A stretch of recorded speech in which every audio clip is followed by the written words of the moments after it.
segundo escreveu Lucas, o médico amado, capítulo 18, versículos 18 a 30.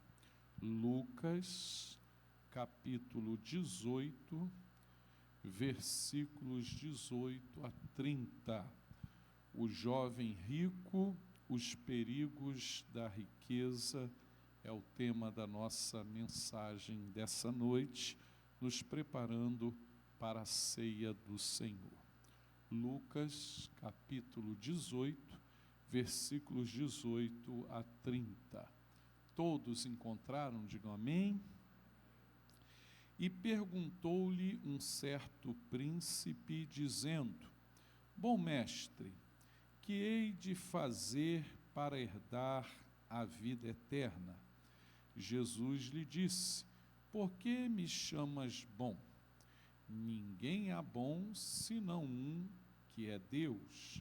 Sabes os mandamentos: não adulterarás, não matarás, não furtarás, não dirás falso testemunho, honra teu pai e a tua mãe. E disse ele: Todas essas coisas tenho observado desde a minha mocidade. E quando Jesus ouviu isso, disse-lhe: Ainda te falta uma coisa. Vende tudo quanto tens, reparte-o pelos pobres, e terás um tesouro no céu. Depois vem e segue-me. Mas, ouvindo ele isso, ficou muito triste, porque era muito rico. E vendo Jesus que ele ficara muito triste, disse: Quão dificilmente entrarão no reino de Deus os que têm riquezas. Porque é mais fácil entrar um camelo pelo fundo de uma agulha do que entrar um rico no reino de Deus. Os que ouviram isso disseram: Logo, quem pode salvar-se? Mas ele respondeu: As coisas que são impossíveis aos homens são possíveis a Deus. As coisas que são impossíveis aos homens são possíveis a Deus. E disse Pedro: Eis que nós deixamos tudo e te seguimos.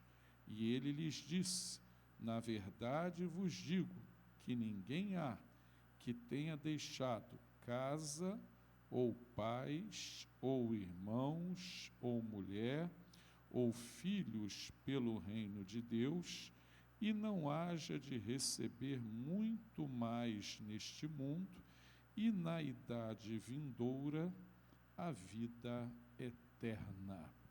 Pai, obrigado.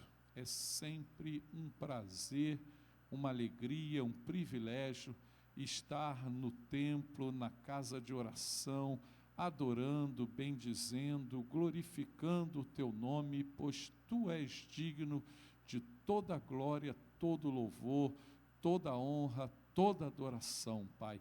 Recebe o nosso louvor e a nossa adoração.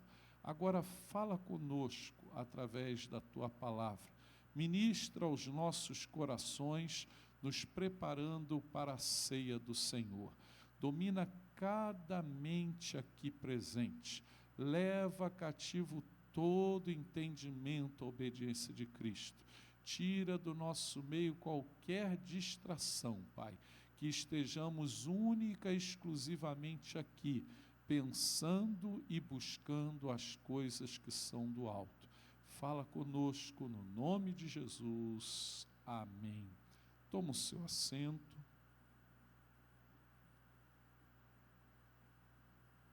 Amados e queridos irmãos, essa história que nós acabamos de ler, ela está registrada nos evangelhos sinóticos, os 3 evangelhos, Mateus, Marcos e Lucas. E de todas as pessoas que se encontraram com Cristo, que está revelado aí nos 4 evangelhos, Mateus, Marcos, Lucas e João, este homem é o único que saiu pior do que quando chegou. Todas as pessoas que foram à presença de Jesus chegaram com um problema, chegaram mal e saíram muito bem. Esse é o único homem que saiu pior do que quando chegou. Esse homem, segundo os outros evangelistas, Mateus e Marcos, ele foi amado por Jesus. Quando ele disse que guardava os mandamentos desde a sua mocidade, Jesus o amou. Ele foi amado por Jesus. Mas mesmo assim, ele desperdiçou a maior oportunidade da sua vida. A despeito dele ter buscado a pessoa certa, Jesus Cristo, o Salvador, o Redentor, a despeito dele ter abordado o tema certo, que é necessário para ser salvo, e de ter recebido a resposta certa, ele tomou a decisão errada. Quantas pessoas como este homem, ou este jovem registrado nos demais evangelhos, tiveram a grande oportunidade da sua vida e desperdiçaram, tomaram a decisão errada. Ele amou mais o dinheiro, a riqueza, os bens, do que a Deus. Na realidade, seus bens, seu dinheiro, a sua riqueza, era o seu ídolo. Jesus mesmo alertou que não tem como servir a Deus e a Mamon. No entanto, ele preferiu Mamon. Ele preferiu a terra do que o céu, os prazeres transitórios desta vida do que a salvação da sua alma. Ele preferiu viver prazeres terrenos do que uma vida eterna com Deus. Quais as lições que nós aprendemos com este texto, com este jovem que Jesus nos ensina? São várias, mas eu quero destacar 3 lições importantíssimas, preciosas para as nossas vidas. Primeira lição que a gente aprende aqui é que as riquezas não satisfazem. As riquezas, os bens, o dinheiro não satisfazem a alma do ser humano. Olha o versículo 18: e perguntou-lhe um certo príncipe, dizendo: bom mestre, que hei de fazer para herdar a vida eterna?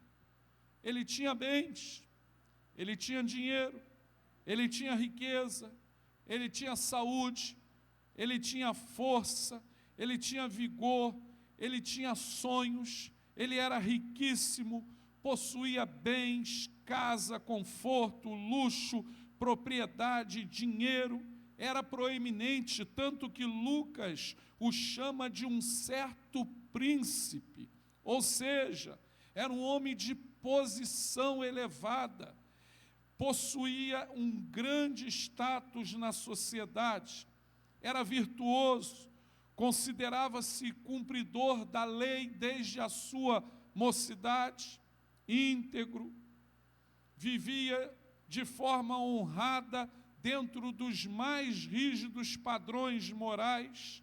No entanto, nada disso preencher o vazio da sua alma, era insatisfeito com sua vida espiritual. Ele era uma pessoa sedenta da salvação, desejoso da vida eterna, de herdar a vida eterna. Seu coração ainda estava com uma lacuna, ainda estava vazio. As riquezas não o satisfaziam. Primeira lição que a gente aprende aqui é que as riquezas não satisfazem. Nós estamos vivendo numa sociedade materialista, numa sociedade hedonista, numa sociedade que está em busca de bens, de dinheiro, de sucesso, de prazeres, achando erroneamente, equivocadamente, que essas coisas vão satisfazer a sua alma, vão satisfazer o seu interior, vão preencher a lacuna. E esse texto mostra claramente que as riquezas não satisfazem, o dinheiro não satisfaz, os bens não satisfazem, as propriedades não satisfazem. Há um vazio, há uma lacuna que só é preenchida com a presença do Deus Todo-Poderoso, com a salvação da nossa alma. Segunda lição que a gente aprende aqui: além das riquezas não satisfazerem, as riquezas enganam, iludem. Olha comigo aqui, dos versículos 18 a 23. E perguntou-lhe um certo príncipe, dizendo: bom mestre, que hei de fazer para herdar a vida eterna? Jesus lhe disse: por que me chamas bom? Ninguém há bom senão um, que é Deus. Sabes os mandamentos: não adulterarás, não matarás, não furtarás, não dirás falso testemunho, honra teu pai e a tua mãe. E disse ele: todas essas coisas tenho observado desde a minha mocidade. E quando Jesus ouviu isso, disse-lhe: ainda te falta uma coisa. Vende tudo quanto tens, reparte-o pelos pobres, e terás um tesouro no céu. Depois vem e segue-me. Mas ouvindo ele isso, ficou muito triste, porque era muito rico. As riquezas enganam, iludem.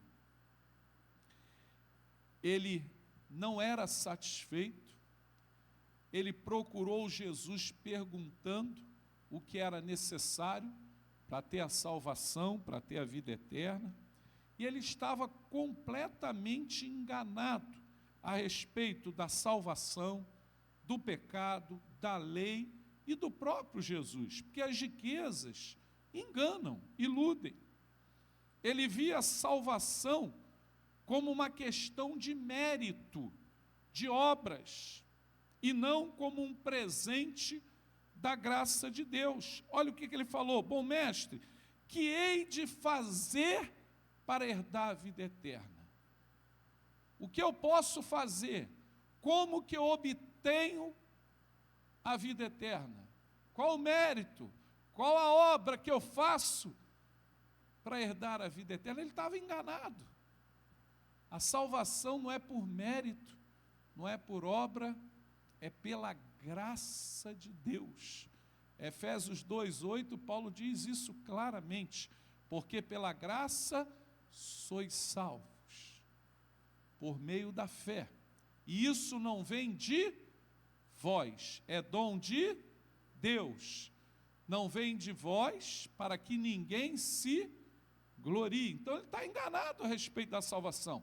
O que é que eu posso fazer para garantir a salvação? O que é que eu posso fazer para herdar a vida eterna? Nada, irmãos, a não ser reconhecer a graça de Deus, reconhecer Jesus como Salvador, se arrepender dos pecados, porque é pela graça, irmãos. A salvação é pela graça. Desejo dele de ter a vida eterna era até um desejo sincero. mas ele estava enganado quanto à maneira de obter a vida eterna, porque não é por mérito, não é por obra, é pela graça de Deus. Ele queria obter a salvação pelas obras, por mérito, e não pela graça. Ele também estava enganado a respeito de si mesmo, porque as riquezas enganam, iludem. Ele não tinha consciência de quão pecador ele era. Jesus disse: sabes os mandamentos. Jesus citou os mandamentos. E ele disse: eu tenho observado tudo desde a mocidade. Jesus, quando citou os mandamentos, era para que ele refletisse, para que ele reconhecesse que ele era um pecador. E ele não, ele estava enganado, eu guardo tudo. Em outras palavras, eu sou perfeito. Eu não sou pecador. Estava enganado, iludido. A respeito da lei também, porque ele mediu sua obediência apenas por ações externas e não por atitudes internas. Tudo isso eu faço desde a minha mocidade. Eu não adultero, eu não furto, mas fazia isso externamente ou internamente. Porque na realidade, irmãos, o principal mandamento ele não cumpria. E qual era o principal mandamento? Quando perguntaram a Jesus qual era o primeiro e principal mandamento: amarás o Senhor teu Deus de todo o teu coração, de toda a tua alma, de todo o teu entendimento. E ele não fazia isso. Ele amava mais o dinheiro, as riquezas, os bens, do que Deus. O Deus dele não era o Deus de Israel, era Mamon, eram as riquezas, eram os bens, as propriedades que ele possuía. Ele também estava enganado a respeito de Jesus. Ele chama Jesus de bom mestre. Chamar de mestre, de rabi, um religioso, um sacerdote, já demonstrava uma consideração, um respeito. Agora, chamar de bom mestre, no entanto, ele chama Jesus de bom mestre da boca para fora. Porque, como ele chama Jesus de bom mestre, e não está pronto e disposto a obedecer o que Jesus pede. Falta só uma coisa: vai lá, vende o que você tem, dá aos pobres, vem e me segue, você vai ter um tesouro no céu. Ele obedeceu? Como que Jesus é bom mestre? E Jesus pede algo a ele, e ele não está pronto, não está disposto a obedecer. Ele estava enganado a respeito de Jesus.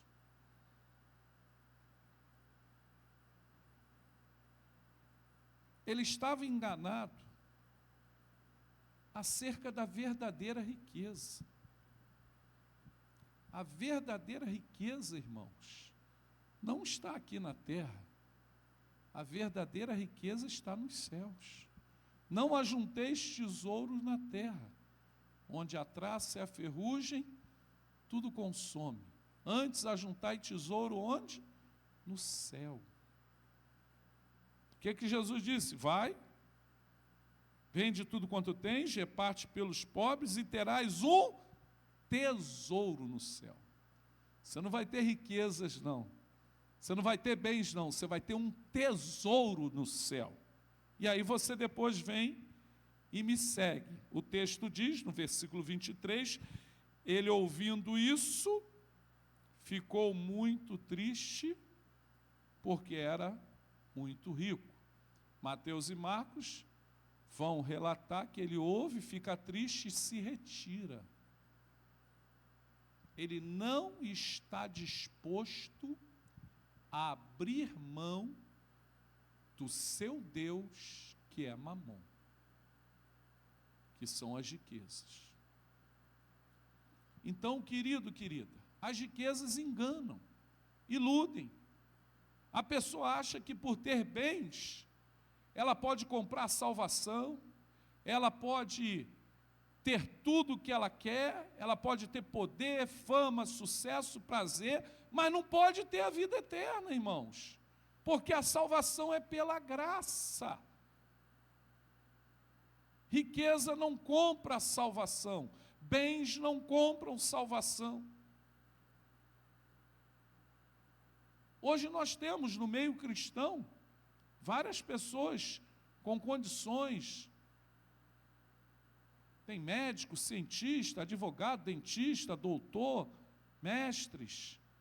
Temos pessoas ricas no meio cristão, mas que não colocam a sua confiança nas riquezas, mas em Deus. O problema é que tem gente aí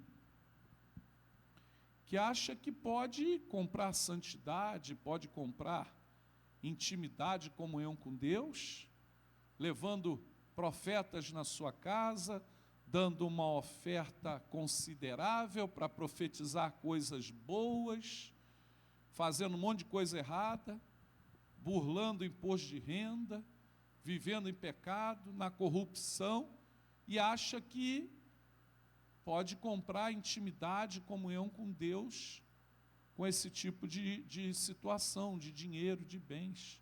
Olha aí o que a gente está vendo aí, tudo vindo à tona. Pastores envolvidos aí em escândalos. Ele estava enganado com relação às riquezas. Sabe por quê? As riquezas enganam, iludem. Dá uma sensação de poder, uma falsa sensação de poder, de onipotência. Mas, querido, querida, a salvação só em Jesus Cristo. Ele é o caminho, a verdade e a vida. Terceira e última lição para nós participarmos da ceia. E essa lição é importantíssima. As riquezas não satisfazem, as riquezas enganam e iludem, e pasme, as riquezas podem ser o impedimento para a salvação. As riquezas podem ser impedimento para a salvação. Há duas verdades nessa última lição. As riquezas podem ser impedimento para a salvação. Primeiro, os que confiam em riquezas não podem confiar em Deus. Quem confia em riqueza não pode confiar em Deus. Vou dar um exemplo básico, simples. Riqueza não compra saúde, não, irmãos. Riqueza não compra felicidade. Riqueza não compra longevidade. E o principal, riqueza não compra salvação e vida eterna.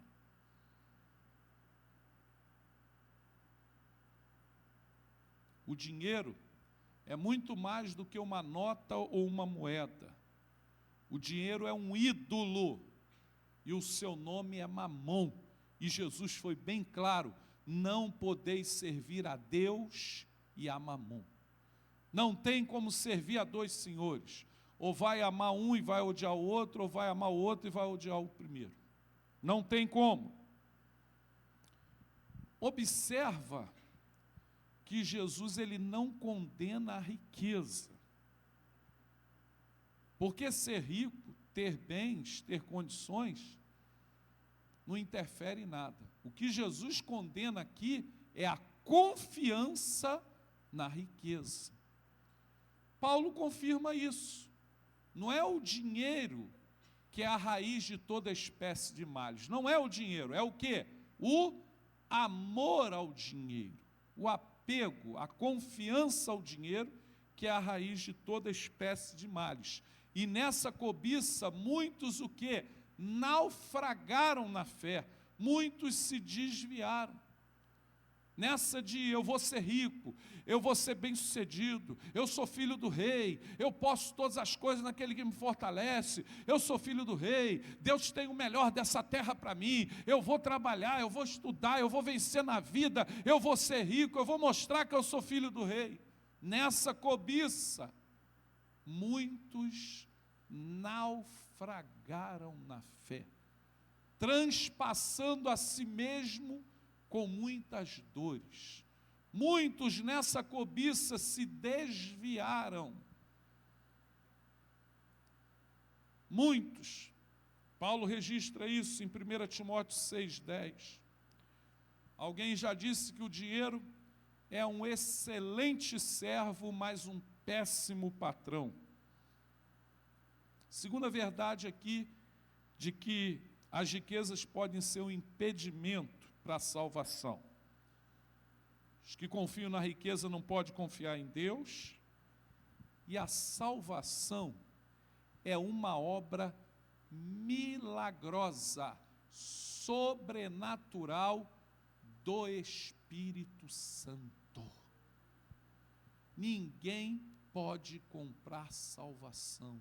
Ninguém pode se autoproclamar: eu sou salvo, eu comprei a salvação, eu mereço a salvação, eu fiz por onde ser salvo. Salvação, irmãos, é uma obra miraculosa, sobrenatural do Espírito Santo. É Ele quem convence do pecado, da justiça e do juízo. É Ele quem justifica, regenera, santifica, transforma. É Ele que traz o novo nascimento.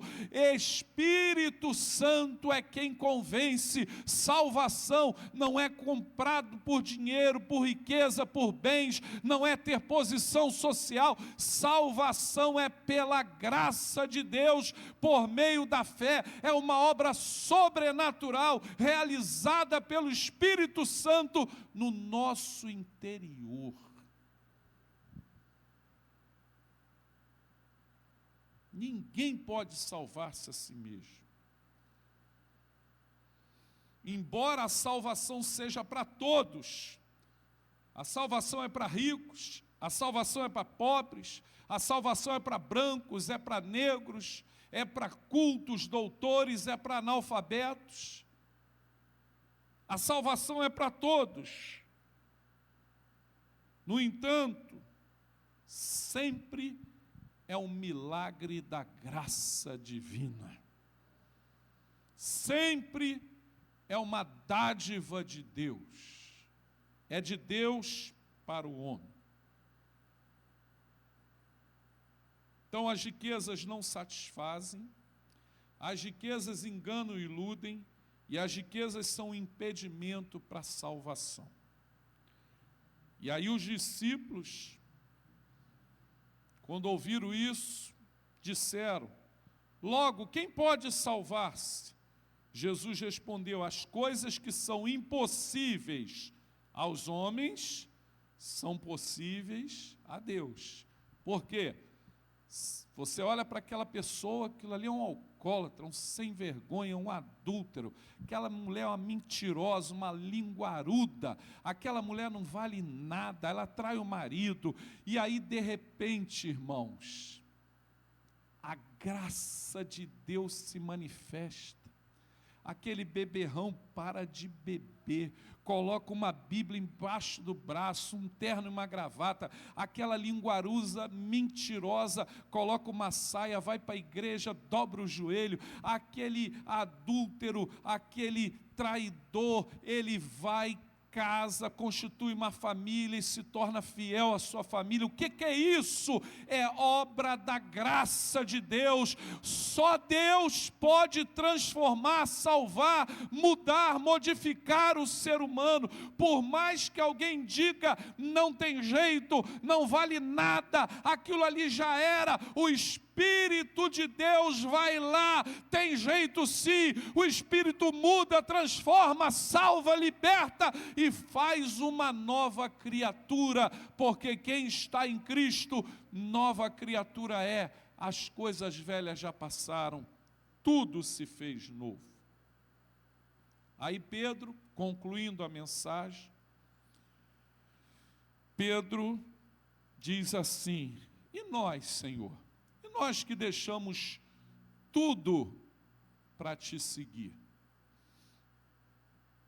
E aí Jesus diz: na verdade, vos digo que ninguém há que tenha deixado casa, pais, irmãos, mulher, filhos, pelo reino de Deus, e não haja de receber muito mais neste mundo, e na idade vindoura a vida eterna. O que Jesus está falando aqui, irmãos?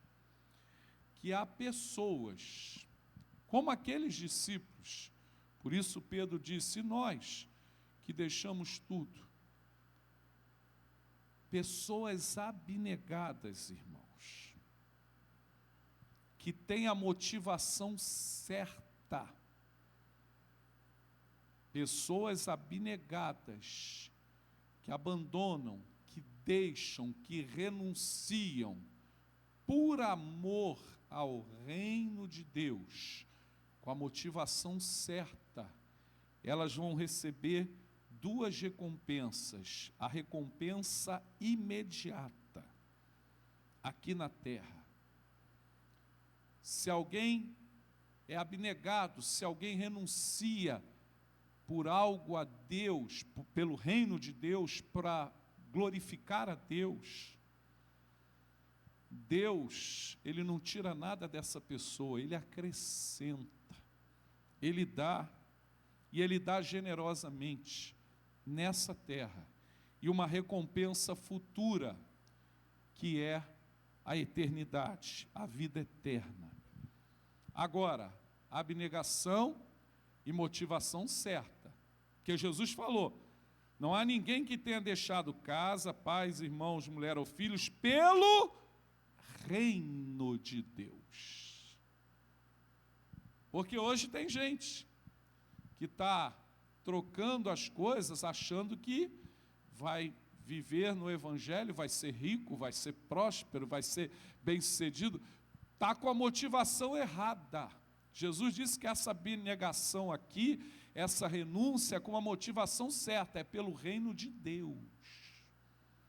Então, esse que é abnegado, essa que é abnegada, esse e essa que renunciam pelo reino de Deus, eles vão ser recompensados aqui e no futuro. Os discípulos foram recompensados aqui e estão sendo recompensados no céu, e vai acontecer isso com todos aqueles que têm a mesma atitude.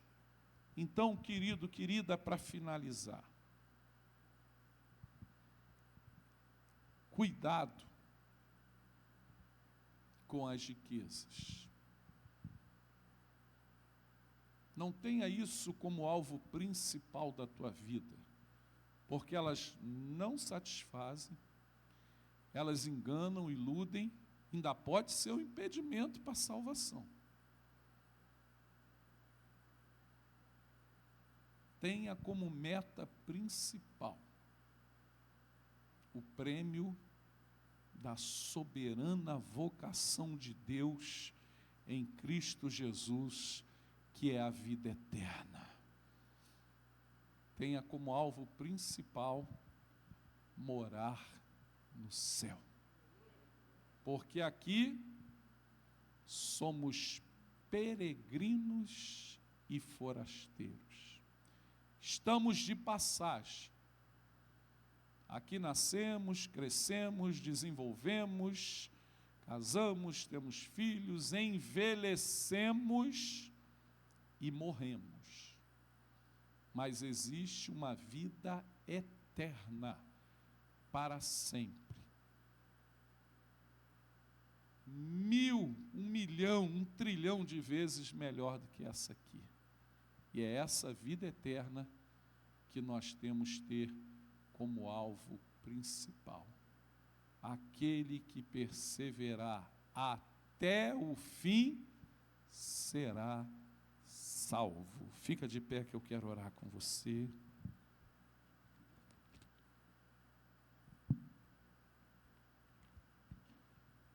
Ainda estamos no mês de janeiro. Hoje é dia 20 de janeiro. Estamos naquele mês em que as pessoas traçam metas, alvos, objetivos. É normal e possível que alguém aqui, ou várias pessoas aqui, tenham já traçado, colocado num papel aí, seus alvos, suas metas, seus objetivos, e não há nada de errado nisso. Lutar para que os alvos, as metas, os objetivos sejam alcançados, conquistados, não tem erro nenhum. Agora, o nosso alvo, a nossa meta, o nosso objetivo principal é o céu, é a vida eterna, é para lá que nós vamos. Então, meu irmão, minha irmã, ainda que a luta seja grande, ainda que haja tribulações, por muitas tribulações importa entrar no reino de Deus. Está tendo muita tribulação? Você está no caminho certo, porque por muitas tribulações importa entrar no reino dos céus. Vai em frente, persevera, prossegue para o alvo, pelo prêmio da soberana vocação de Deus em Cristo Jesus. E se Deus é por nós, quem será contra nós? Pai, muito obrigado. Obrigado que a Tua palavra é viva, é poderosa, é eficaz. Tua palavra não volta vazia, antes faz o que lhe apraz. Tira, Senhor, das nossas vidas qualquer apego às coisas materiais, terrenas, Pai. Nós queremos ter as nossas conquistas, alcançar nossas metas, atingir nossos objetivos, mas o objetivo principal é a vida eterna, Senhor. O alvo principal é morar com o Senhor. Não nos deixe ser seduzidos pelo mundo, pelos bens, pelo dinheiro, pelas riquezas. Que nós estejamos firmes, olhando para Jesus, autor e consumador da nossa fé. Que jamais percamos a visão espiritual, Senhor. Guarda as nossas vidas, Senhor. Não nos deixe ser seduzidos pelo poder, pelo prazer, pelos bens, porque aqui estamos de passagem, somos peregrinos e forasteiros. A nossa cidade está nos céus, é a Jerusalém celestial. Guarda as nossas vidas, Pai, livra-nos de todo mal, perdoa os nossos pecados, as nossas falhas, as nossas friezas, apatias, indiferenças, comodismo. Desperta-nos, Senhor, que possamos buscar e pensar nas coisas que são do alto, Pai. Eu te agradeço no nome de Jesus. Amém e amém. Quem foi abençoado com essa palavra, dá um glória a Deus. 1 Coríntios, capítulo 11, versículos 20.